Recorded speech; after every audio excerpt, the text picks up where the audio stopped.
we've got representatives from 2 states that now have employment first laws. From Utah, we have Tricia Jones-Parkin. Tricia grew up as a coal miner's daughter in southeastern Utah. She received her Bachelor's of Science in 2000 and began working with the Division of Services for People with Disabilities, the state of Utah. She recently just got her Master's in Management and Public Administration through the University of Phoenix, so congratulations. I mean, in like June of this year. She is the Program Administrator for the House Bill 45 Support Work Independence Program with the department, which provides employment supports to people who are interested in working and are waiting for long-term Medicaid waiver services. She was instrumental in the development of the Employment First Priority Bill, House Bill 240, that passed the last legislative session and is part of the strategic development and implementation process of this bill. She's passionate about employment and is excited for the challenges of improving employment outcomes for the folks in Utah. We're glad that you're here.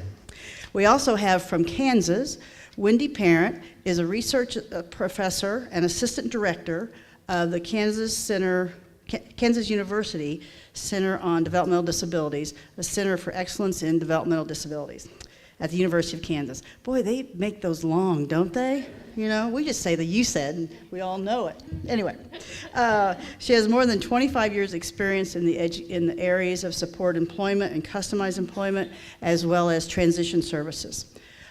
She's president of the Kansas Rehab Association, as well as Kansas APSE, and she serves on the board of National Board of NRA, APSE, and the Alliance for Full Participation. So we said double winner here, both APSE and AFP. We also have Nick Wood. He's the Systems Change Advocacy Coordinator for the Disability Rights Center in Kansas. As a policy advocate at the DRC, he works to push for policy improvement in broad areas like Medicaid reform, community inclusion, and access to health care and community-based services. So I'm not for sure who's going to start. Oh, Wendy's going to start to talk about how they got employment first laws in their state. Thank you. It's so exciting to be here, and I have to tell you how impressed I am with the things going on in Iowa. It is truly amazing to hear all the stories and the side conversations and to read and hear about the successes and where you are with Employment First. So what I want to do is kind of share what we did in Kansas. As some of you know, I've been there for about 6 years, and we pushed to get a bill passed just this year. Took us quite a few years to do it, and we're going to explain how did we get started, how did we pass the bill, and then what's happening since then.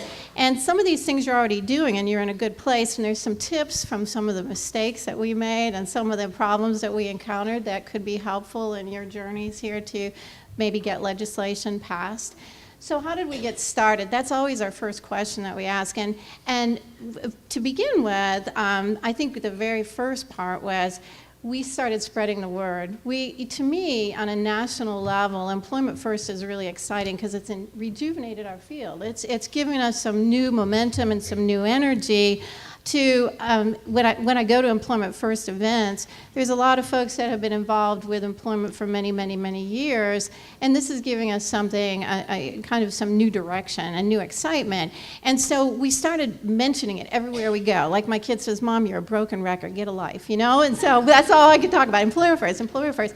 And so we started people hearing it, but the way we really got it started going in any kind of structured direction was through our community developmental disability organizations, our provider network. And within that, the contract negotiations that were going on between the providers and the Social and Rehabilitation Service Agency, well, our self-advocate group is involved with that. And they negotiated to have Employment First built into those contract negotiations. Just the word. And so as a result of that word, it started becoming recognized by agencies and by people involved with services for folks with developmental disabilities. And so out of that, the way the Social and Rehab Services Agency addressed it was to create a task force. So that task force, we had about 35 people maybe, representing all the different stakeholder groups, families and self-advocates and vocational rehabilitation, the Medicaid waiver, developmental disability services, provider networks, sheltered workshops, everybody. And we discussed and we planned and we created a big white paper that addressed all of the issues and recommendations to start moving forward with an employment first agenda. And like I say, it took probably maybe a year and a half to get to that point and have some discussion to look at, like Sue Ann said, just increasing funding doesn't take care of it. There's other issues like job coach training and conversion and expanding capacity for providing good services and achieving outcomes. So we addressed all those issues and recognized all the different stakeholder groups. Along with that, we added in marketing materials. We wanted to create this agenda. We wanted to brand employment first. And so we created a logo, and we had a flyer, and we had brochures, and we started handing that out. We started sharing that at every venue, every opportunity we could get. And so people started hearing about employment first. They started having it on the tip of their tongue.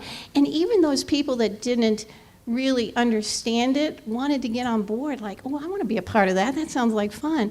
But I think one of the most critical things that we did, if there's any message to pass along, it's that we created a clear and consistent message that prevented any argument. And how we framed that was, we just made the statement, employment is the first option for everyone, competitive employment.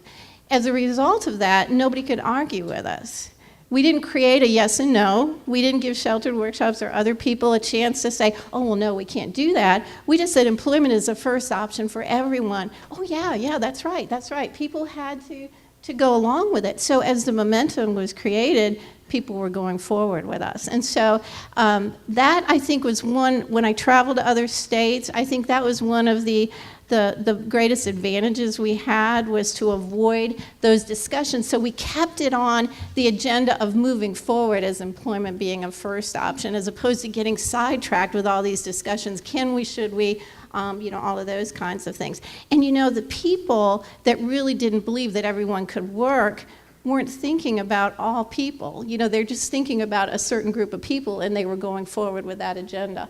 The other important piece, I think, that we included was all people. We started out as a work group for defining employment first for people with developmental disabilities. We expanded that to include all disability groups. And as a result of that, we had the support from mental health and physical disabilities and independent living centers and everybody to join forces with us and create a larger momentum. Some of the things that we did, and I don't want to take a lot of time, we're going to get to the bill and then some other pieces, but we were trying to, again, reach out to all stakeholder groups, get the message to everybody. And so we created presentations. We went, every meeting we put it on the agenda. We really started promoting things through, we have a buddy group and a big tent group that does some state policy. The buddy is for folks with developmental disabilities and agencies, and the big tent includes everyone. We started bringing it up into those venues so that people had some discussion. We had a legislative reception with a huge turnout, and we had stories. We had people who were working and told their story and how glad they were to have a job and how it had impacted their lives. And then we had employers. So they were talking about how wonderful it was to hire the folks that they had in their workforce. And so they were starting to sell our message for us. And so we had other people taking this and moving in a forward direction, which was really helpful. One of the other big pieces that we did, though, was we had our first employment summit. And when we did that, we had we ended the day with the secretaries and the governor's secretaries and the agency directors.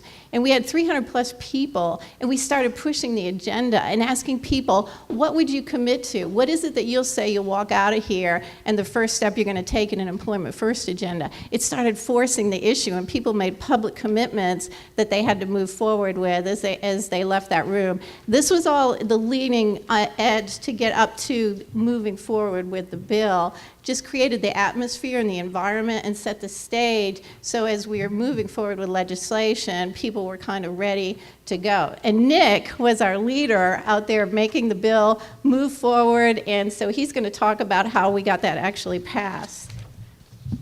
This is the first section of the bill.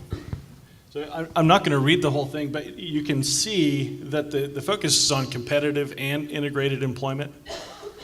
And it sets the official state policy of Kansas that competitive and integrated employment will be the first option for people with disabilities who receive services and supports. The other two things that the bill did or does is it established a 5-member oversight commission. And I'll talk about that a little bit because it started out with 12 members.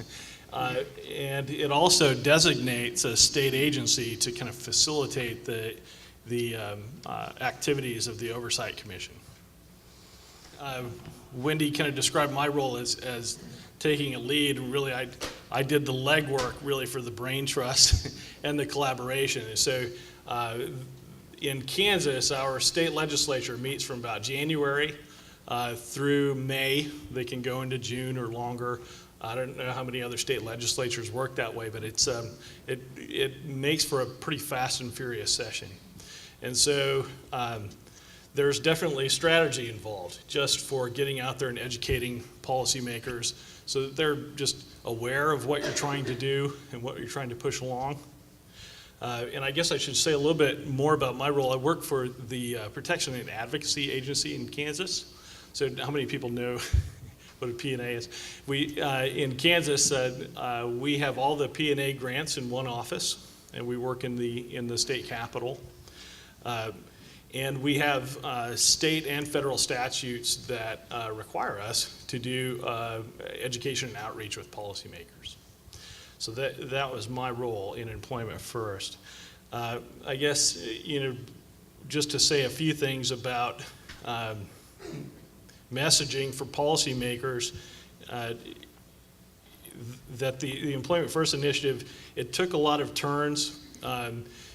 Very unexpected things would come up. All of a sudden you would have a legislator thinking that the bill did something that it wasn't supposed to do. You'd have to spend a lot of energy and like I say, legwork, just trying to educate and clear those issues up. Learning the House and Senate rules really helped us a lot, and I think you really need to draw on the experience of a lot of people. Our executive director at RPNA is a legislator in recovery. He was a legislator. He was one of Kansas's youngest representatives and served in the legislature for about 11 years. So he understands the sometimes confusing and maybe irrational rules of the legislative process. And we also had, at the time she just retired, but we had a really excellent and very experienced executive director at our DD Council. So they would kind of issue their instructions to me, and I would carry them out, I guess. But we really we kind of kicked it off by providing testimony and attending committee hearings. And it was important to get a first blush understanding of how different legislators were inclined to view the bill. And a lot of good information came out of just listening. From there, when a bill is introduced, it's generally done by another legislator. And the important thing for us strategically was that the bill be introduced in committees that were considered exempt, so that our bill would not necessarily be thrown out at certain points during the session that they call turnaround, or at the end of the session. If you do not have a blessed bill, then your bill is kicked out at certain points.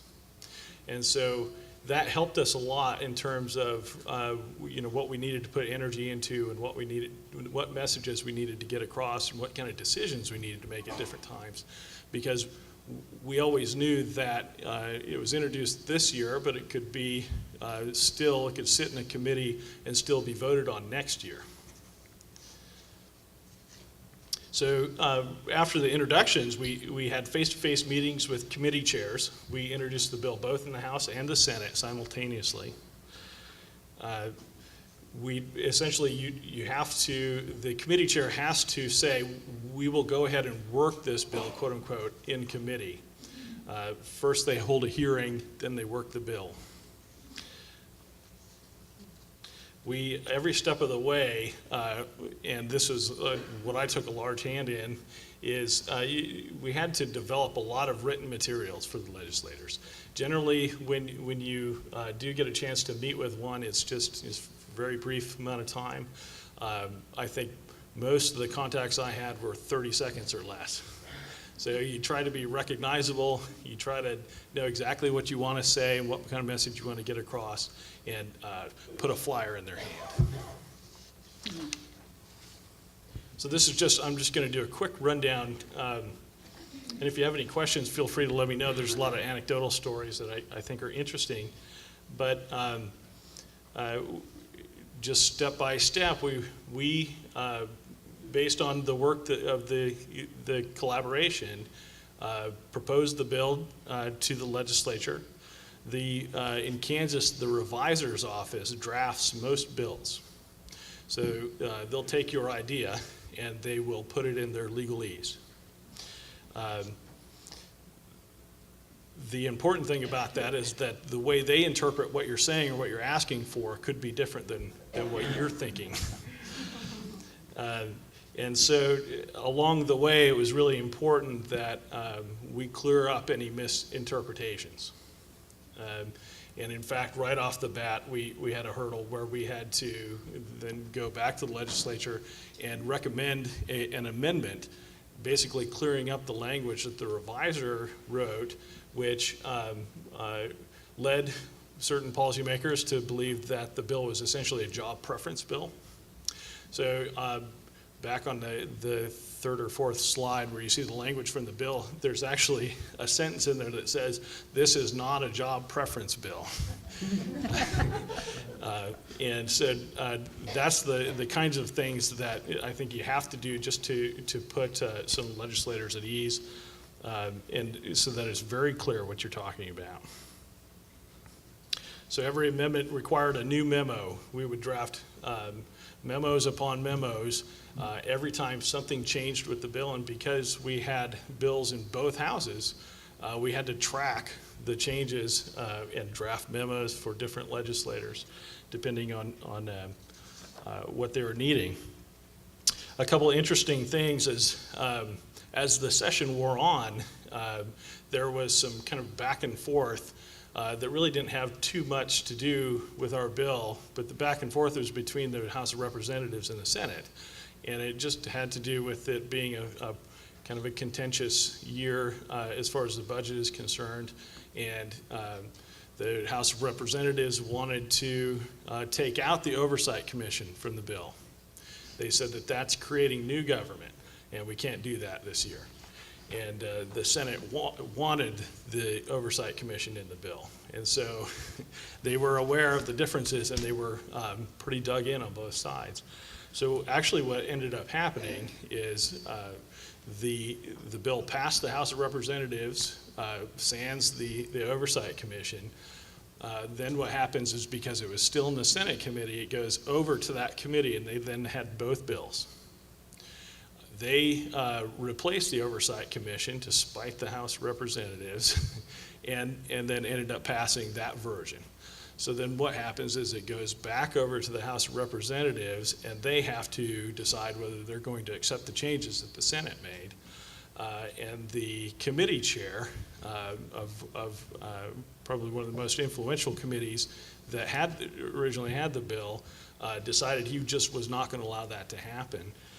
And actually, several of his own committee members rebelled against their chair, and there was what they call a motion to concur on the floor. And we were all holding our breath, because if the motion to concur didn't pass, we'd be held over for another year, and who knows what would happen. But the motion on the floor to concur did pass. Several of the committee members who formerly had issues with the bill voted for it. And we think that a lot of that had to do with some kind of last minute information that we provided to them. A lot of the questions about our Employment First bill were just, are we creating new government? Are we just promoting social services programs when we should be cutting those? And what we said is no, promoting competitive and integrated employment is fiscally sound, and it's a good idea. And so we developed a memo and delivered it and targeted certain representatives with the message about the fiscal sense of our bill. And that won enough people over for us to win and get their votes. So it took us two sessions to get the bill passed. The first year, we didn't make it out in time, got through the House, not the Senate, and then then we got an executive order, and then we had a change in government, and so we had to go through the second time. So perseverance is another real important tip here, to just keep going. But then we got the bill passed, and so what is going on since then? That I think is the key, because again, we're like a broken record. We're keeping that momentum going.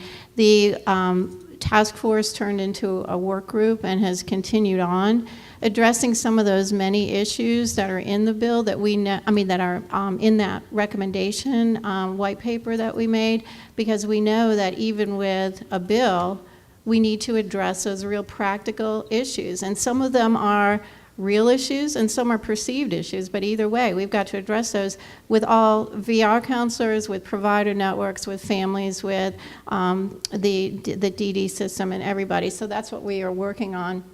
We do have the Oversight Commission, and I'm on that. There's 5 of us, and we had our first meeting to start addressing how do we want to do this? Because one of the important pieces, I think, in the bill is that we have an accountability mechanism, and we are monitoring state agencies and outcome data, and that's what we're defining.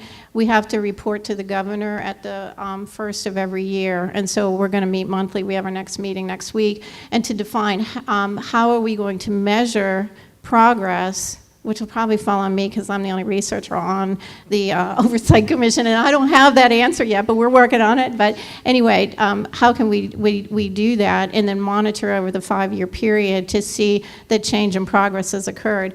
The other thing, we're creating a grassroots movement, and we have our Medicaid infrastructure grant funded a family employment awareness training, which is also my project, that we are out there training families on the expectations of employment and what is quality employment and what should they be expecting.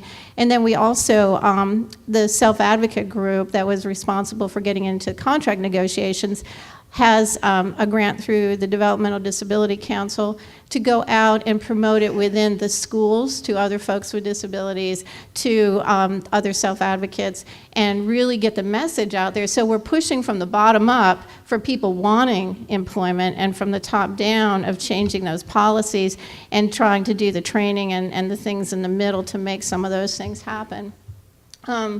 We also are trying to acknowledge that as questions come up and people have issues, to recognize those and then respond to them. Not getting into debates or arguments, but if training or something is an issue, of trying to go meet those demands with them and respond to questions that they have along the way.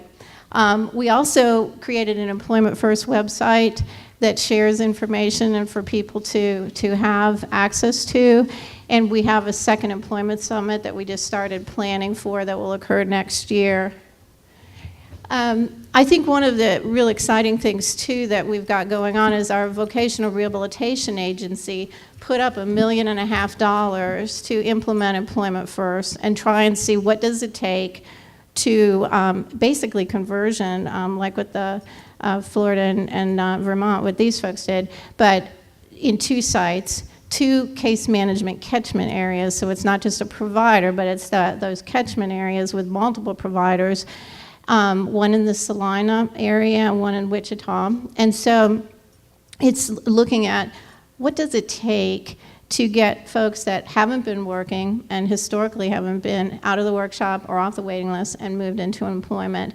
And so we're putting lots of energy, lots of resources into that. I have the training and technical assistance and evaluation contract for that, and along with Paul Wayman at Virginia Commonwealth University. And so we're providing data management system and all the technical assistance to try and help these providers in these areas work together to actually implement and then see what does that model look like, and then how can we extend that to the rest of the state. So that's pretty exciting. We're just, October 1st just starts the second year, and it's pretty interesting because people are asking different questions. I mean, now they're getting out there and doing it and going, wow, this is what we meant. I mean, when we were out there going, hey, employment first sounds like a good thing, people were quite exactly sure. And now all of a sudden, when we're talking about real jobs, real outcomes, and moving forward, then a whole new set of questions is coming up, and helping people move through that process and documenting that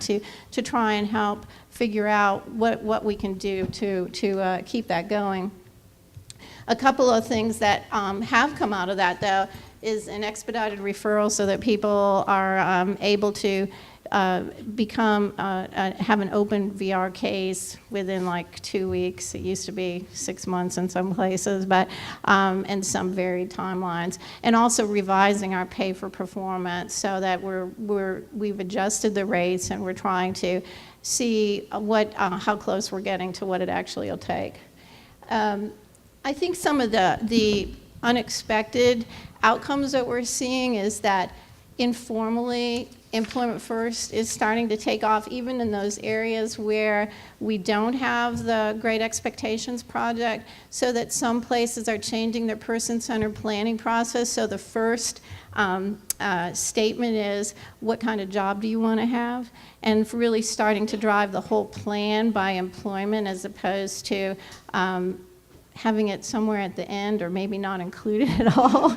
And then people are starting to call and ask and say, I want employment, and really starting to just create a whole new energy and a whole new atmosphere, I think, in Kansas around employment that we're scrambling to get to and keep people's motivation going.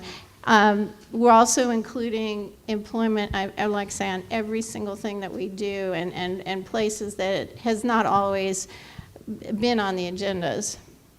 So what did Kansas APSI do? And I think that's probably a real critical piece, because with Kansas APSI, we provided some leadership. We also were the liaison to a lot of the national activities that were going on. We gave testimony.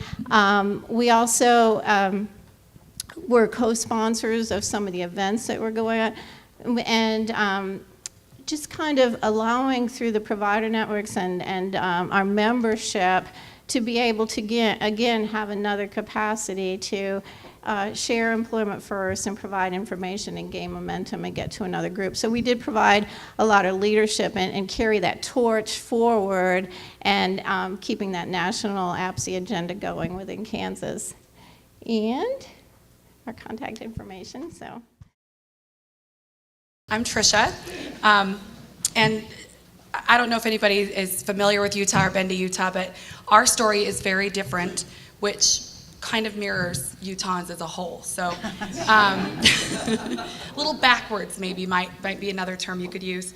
But you know, kind of what brought Utah to the decision to transform it, I won't say it was accidental, but it was kind of well, that's a bonus for having an Employment First legislation. And kind of how it happened is, you know, clear back in 2006, 2005, the Vocational Rehabilitation Agency and the DD agency that I work for, you know, we got together, and, you know, VR wasn't spending those 6B dollars. They were, you know, at risk of giving some back to the federal funding. So it was really kind of this effort of how do we spend this money? And we had people sitting on our waiting list. We've had people on the waiting list for 20 years because of their needs never reached that level of criticalness. And so they just kind of sit there. And these are people who are very capable of working, very capable of doing lots of things, and just had no support or connection. And so we came up with this idea that with a little bit of money, state funds money, we could leverage those voc rehab dollars and make sure that they could spend it, we could support people on the waiting list that are not likely to get funded. So that was kind of the premise that happened back in 2006. I was involved in that project. It was really successful. It was the darling of the legislative session. Everybody was happy people were getting employed, and you know, for like the first time ever, DSPD looked good. We tend to be a target of, I don't know, name calling, whatever it is, in our legislative sessions. But anyway, so we created this bill that had the funding for this supported employment program for the people on the waiting list. And so we'd identify them, we got them employed. So by 2008, when we went back, you know, the pilot was over, we had 130 people employed. This cost, the average cost was less than $1,500 a person, which people loved. You know, and obviously it's because they used those VR dollars first, because then we were providing that maintenance level on the other side. So that 20% intervention is when we kicked in, and people were keeping their jobs. The average wage was higher than minimum wage. And the criteria was that it had to be competitive, it had to be integrated, it had to be at least minimum wage. And so in and of itself, it was an employment first initiative without anybody knowing what was going on around the country, because you know, Utahns tend to think that, you know, we can't learn from anybody else. But anyway, so it was really going really well. This program became a long-term program. It got more funding the next year. And then in 2009, we had a special legislative session. I'm sure that happened around the country as the recession hit. And all state funding programs came to a screeching halt. So here we had these 130 people employed with others in the pipeline to be in the program. And we had to stop their funding. It was devastating. And Representative Menlove, who I'm going to reference several times, she was the sponsor of this bill. She has a background in special education. She teaches at Utah State University in the special education department, has a real affinity and passion for students with disabilities, people with disabilities. So she was our champion with this bill. And so when she learned that the funding was cut for this program, you can bet she was upset.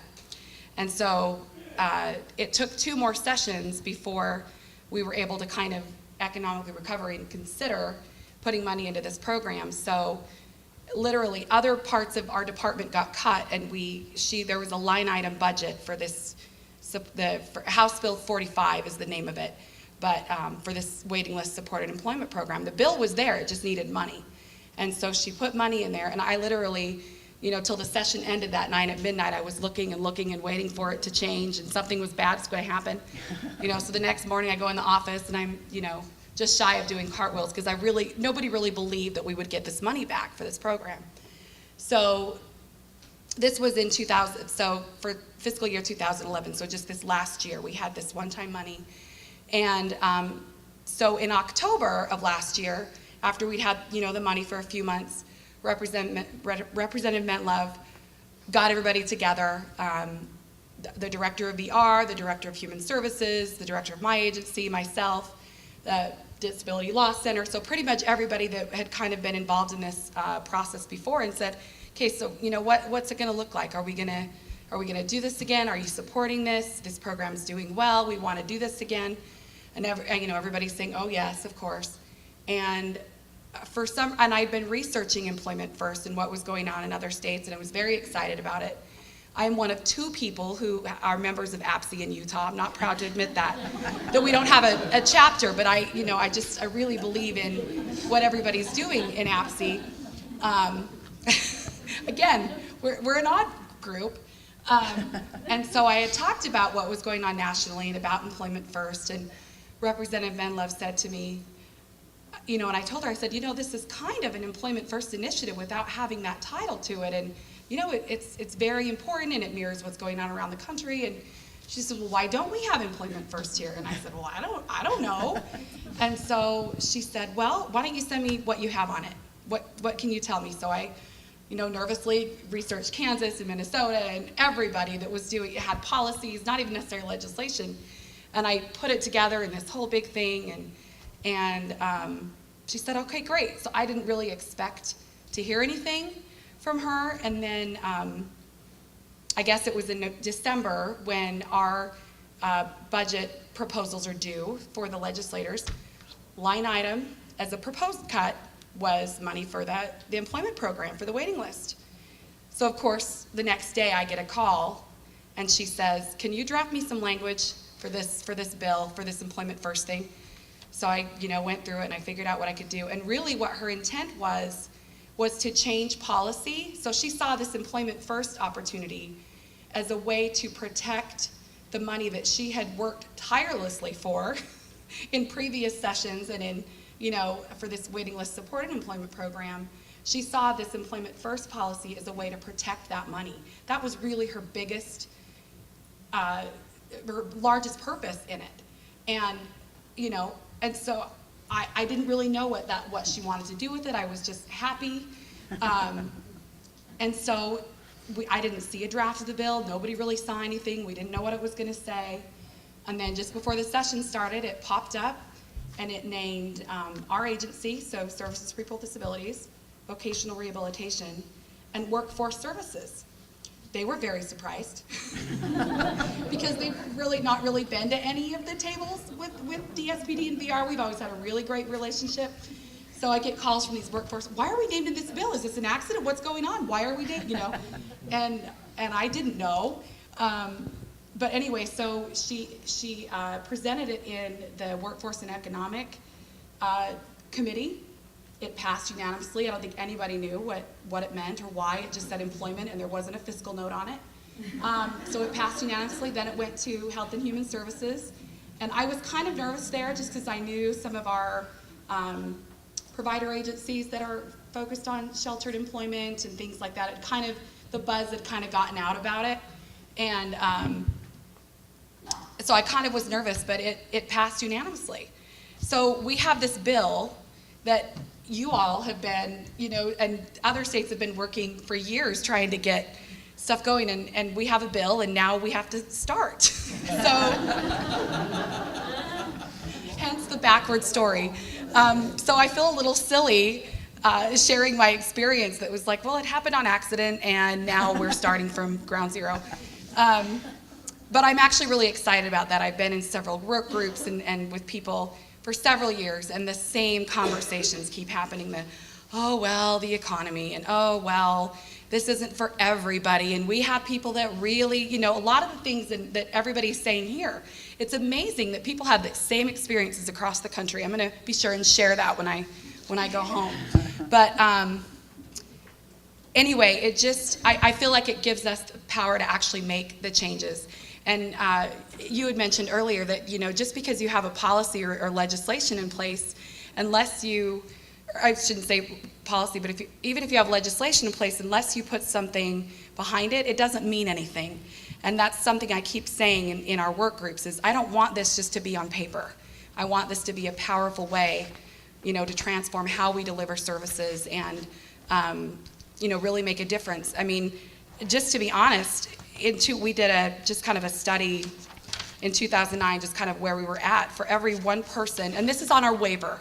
So we have this supported employment program for people on the waiting list that is very strict in terms of its guidelines. But then for our waiver, we have for every one person in supported employment that's in a community setting, we have 3 people in a workshop or a day program. So I'm not proud of where we're at right now in terms of employment outcomes for people, and that includes some people who have some minimum wages. So there's a lot for us to do, but I really do feel like this legislation gives us the power to be able to do that. We do have stakeholders. We have people at the table that represent providers, families, that we've created this work group. We have a unified state plan, so we've met as the 3 agencies and talk about a crazy thing to get a representative from Department of Workforce Services to come and sit at the table with us and try to figure out what each of us are doing. It was like we had to have this whole just education of what each agency did, because Workforce Services really had no clue about DSPD. They did know a bit about VR because of the some shared things that they do in Utah, but So it's been an interesting thing. Where now, just even before we kind of get started, mental health is going to be added to this bill. So they're going to be included in the employment first priority and policy, and we're very excited about that. In Utah, we've really tried to incorporate employment as part of the recovery process there. There's been a lot of work with the mental health agencies. And it's been an interesting thing, but it sounds like it's a mirror of what you guys have gone through in terms of those conversations of every time we meet, there's somebody that says, well, you know, we don't want to upset the day programs. And I'm saying, really? 1 to 3. Do they really need to be protected in this situation? This is about employment. It's not about protecting. And again, we're not trying to be abrasive or say this is bad, but we definitely want to see an improvement in outcomes. Anyway, it happened backwards, but that's where we are. What advantage did Kansas foresee in making Employment First a law rather than simply a policy change? You can add to that too. Well, I think that one of the main reasons we wanted legislation was we wanted it. Well, at first we wanted to have some accountability and we wanted to have some oversight with it. And when we first did it, one of the big debates was about where this oversight commission and would come from and who would oversee the bill to make sure that it didn't just become a piece of paper. And it was written in that the Social Rehab Service Agency would be the overseeing body to make sure that it was implemented.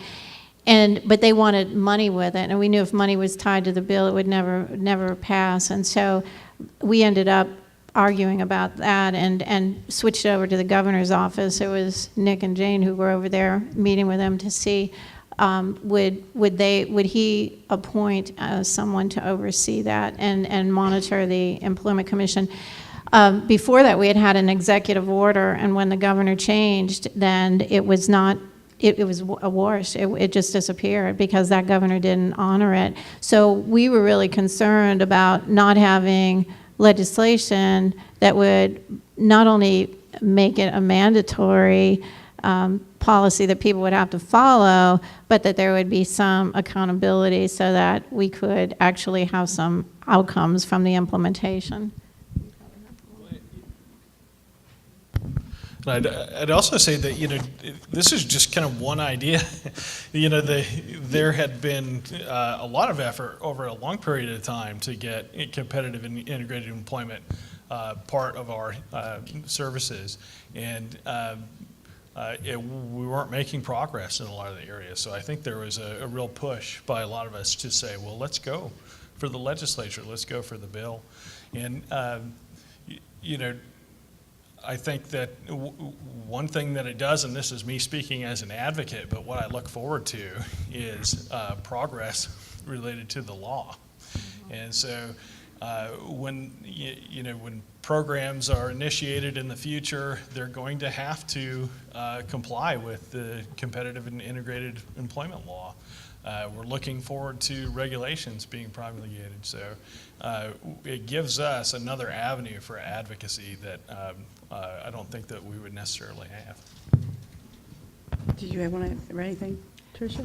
You know, I think I talked about that just inside of the fact that we had been trying and having the same conversations year after year, meeting after meeting, about trying to get employment, more employment outcomes, and again, not having any traction. And so I think having, you know, this real ability or a way that we have to look at our policies and look at the barriers, and that's lined out in the language of the bill. And we have some time to do that. You know, Representative Menlo, I've had conversations with her since, and she says, you know, I'm not expecting everything to change overnight. I just want to see progress, and I don't want to see efforts thwarted, like the employment program for the waiting list, to be just stopped because somebody thinks that's a place we can cut. You know, so as much as I say she didn't necessarily know what she was doing, I think she does, because she values employment and she values what it brings, and she saw the stories and met people that were involved in the program. So as far as all of the implications, maybe not, but I feel like that's where the implementation, the power is in the implementation of the law. Okay. This is for Utah, and probably because you're with a state agency, I think. Research report on Medicaid and other service cost reductions when employed. Because there's some research out that when you work, you use Medicaid and other services less, and so it's less of a cost to Medicaid. Can you comment on how has that had any impact in Utah?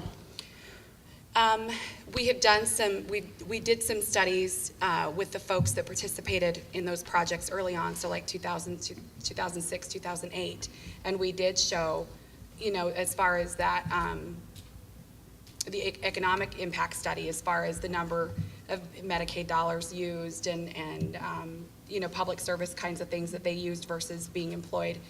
And it did have an impact. It was a huge indicator as to the success of the program and why they gave it more money, and it became an ongoing program. We're too early yet to know as far as this, now that we've just had the program going for a year and we have money again, for the project. So I think we just don't have that data since the 2006, 2008. But it did make a difference initially. Does that answer your question? Kind of, maybe? Okay. Whoever. In general. I was going to say, just to piggyback, that's some of that cost benefit research is really kind of what drove it home in Kansas too. I'm looking at our memo right now, and basically we were telling legislators that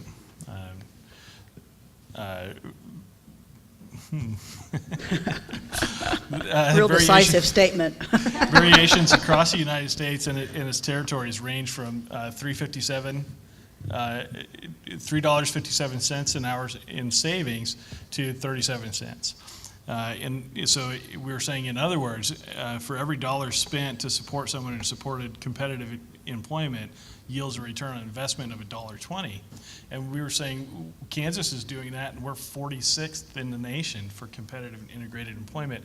If we were to actually have a law and we were to promote programs, who knows where we could go with that. So. Just to give a plug for that, that's Rob Simmer's data, and he's more than willing to work with states, and he's got a lot of publications that you can use, but we pulled a lot of his cost-benefit data that really drove the argument home in a bipartisan way. Nobody disagreed with that one single argument that we were able to keep, but the specific question that you're asking about changes in benefits and things like that, we are actually collecting data on now with the Great Expectations. So at the end of next year, we should have some little bit pretty good database and to look at. Okay. And I think we talked about this yesterday at our meeting in Iowa. It's just VR data. Return on investment is $1.62. So for every dollar spent, Iowa taxpayer gets back $1.62. That's cool, isn't it? Yeah. I mean, we get back $1.62. We are the taxpayers. Is there any, for either one of you, and Utah, since you're kind of new or going backwards or starting backwards, I'm not sure you can answer, but have you seen any, or do you foresee any unintentional consequences or any pushback yet, since yours is already a law, and maybe since you both have laws, has there been some pushback? Let us know it all. I will give the unvarnished truth sometimes. Okay. It's I think if anything, it's just agreeing on how to collaborate and go forward. And so I think that there was some worry on behalf of some folks that that if we have this law, or basically are we setting policies that the state government should be setting. And I think the answer to that is we're 46th in the nation. we need to be moving forward. We really haven't seen a lot of negativity, and I'm impressed with that. And part of it is, I think, two reasons. One is a lot of people don't realize and don't sense the negativity, so they're not feeling it and expressing it. And then secondly, again, the same as with supported employment, where we've always been advocating for folks with the most severe disabilities, the group that tends to go out is the upper echelon of that group, and there's still a population of people that a lot of people think cannot work. So when we're talking about employment for all, I don't think a lot of people are even envisioning that we really mean for all, and so we're still moving for so many of those people that are on waiting lists and in sheltered workshops that haven't gone yet, that they're not sensing that it includes other people. So I think those are two reasons why we haven't encountered a lot of negativity. But it is an interesting observation that we've had in the two areas where we're implementing employment first, is that now the providers, it's been, again, we've given a lot of, not just providers, case managers, rehab counselors, everybody involved, we've given a lot of training, a lot of resources, a lot of information, and moving forward, people have been trying to do the same old way with a different group of people, and it's not as successful. So people were saying, we got to do this different, we got to do that. Now that they've found some jobs and people have lost them and had some experiences of trying employment, they're going, oh, some folks are saying, wow, we do have to do this differently. It does make sense. We do have to get to know the person. We have to spend more time. But then we've got another group of people that are saying, ooh, I don't think this really works. I don't think that this. So now the people that were all going forward as they're actually implementing it are starting to go down. And so we're starting to move over and try again to be proactive just like we've been and embrace those issues and respond to them. But that was a whole new set that we're just starting to witness here lately. Okay. Then one question, and this could be for any of you. Does employment first imply specific changes to Social Security work incentives? The law doesn't address the benefits or work incentives. But I will tell you, with the one thing that we did with, again, the Great Expectations, the Employment First implementation, is we try to mandate, we strongly encourage benefits planning. So our benefits specialists in the state, in one of the areas, it is a mandate, and everybody has to be involved with that. And the other, again, it's just encouraged and not a part. But we're trying to establish it as a key component of the service delivery that people have. So it's not changes within the work incentives, but we underutilize so badly the work incentives in our state that it's a way to start hoping that they will be a part of everybody's employment services. In our unified state plan, which is kind of the first piece of our implementation part of the law, we address benefits planning specifically as part of the part that it's going to be addressed and included. And we've also talked about, even though special education isn't named in the bill, we've included that as well, so that we're making sure that the transition age students, we have the transition specialist that's on our work group, so they're part of the process as well, even though they're not named in the specific bill. So, but we didn't necessarily put anything in the legislation around it, but it's definitely a piece of our implementation and strategic process. I guess I'll add, that how much you put in the bill depends on how much support you think you're going to have going forward. And the more language in there, the thinking is that there's more potential snags. And so we knew that if we get a statute, then eventually, and it does take time, they're going to have to write regulations. And so regulations are supposed to be show how you're implementing the statute for different programs. And so that's very much open to public comment, and that'll be kind of the next forum for trying to push this forward. Yeah. Just one more comment there, that because I think we're going to start seeing some other consequences that occur. And just as we're hitting new ground here, because the Oversight Commission, we had our first meeting. We have our next one next week to finalize the letter that's inviting all of the state agency directors to come together with the governor, because it's a mandate that by legislation that employment has to be the first option for all of those agencies. And so again, I don't think people realize that just because the bill is there, that it pertains to them. We're talking transportation, all of the different agencies. And so that letter's been drafted and it's being sent to them and they're coming to get the information and find out what it is that they have to do now. And so, next event you have, we can have You can come in and report. what their questions and comments were following that. Can we just have a couple of minutes? Is there one thing that you would recommend that Iowa, as we try to move forward with employment first regarding whether we go for a law or a policy or just change one agency at a time or one person at a time? Is there one or two things that you would recommend that, she's got a bunch, she's pulling out a list, guys.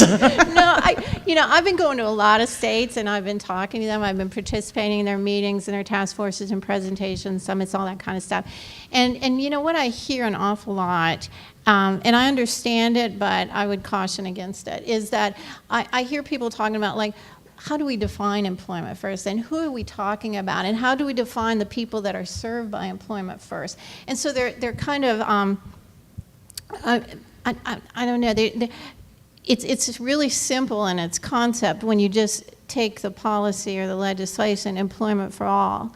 And, once you get that passed, then you can do the regs and the things like that. But I feel like we make it more complicated, and we make it into something that gives it, I guess, like another excuse to sit back and not go forward because we're so busy trying to define employment is employment for all. And so that means everybody, and we don't have to waste a lot of time with doing that. So my suggestion is to just take that leap of faith. You've got a lot going for you. You've got a lot of the groundwork already done. You've got a lot of pieces of excellence here. So if you trust that and move forward and then deal with the things as they come around, knowing that you've got that leadership and support that will keep rallying to address those things as you go.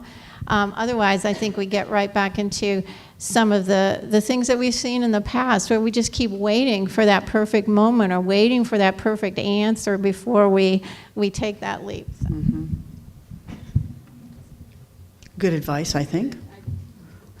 Okay, we are just a few minutes early, but our afternoon break food's here, so let's go ahead and let's take a.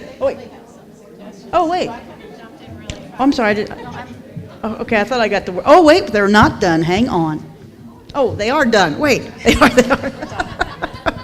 just jumped in so fast with my suggestion. I thought maybe they had. One thing that we've done after the bill was passed is we have a moderator, a facilitator for each of our meetings, and the first couple ones that we had, we didn't, and it was horrible, and I didn't realize the power of having somebody there to keep you on track and keep everything going. It's pretty hard to take notes and think and get emotional about stuff, and so that's been really, really helpful. And maybe that's a no-brainer for all of you, but it was a really big lesson for us with those first couple meetings.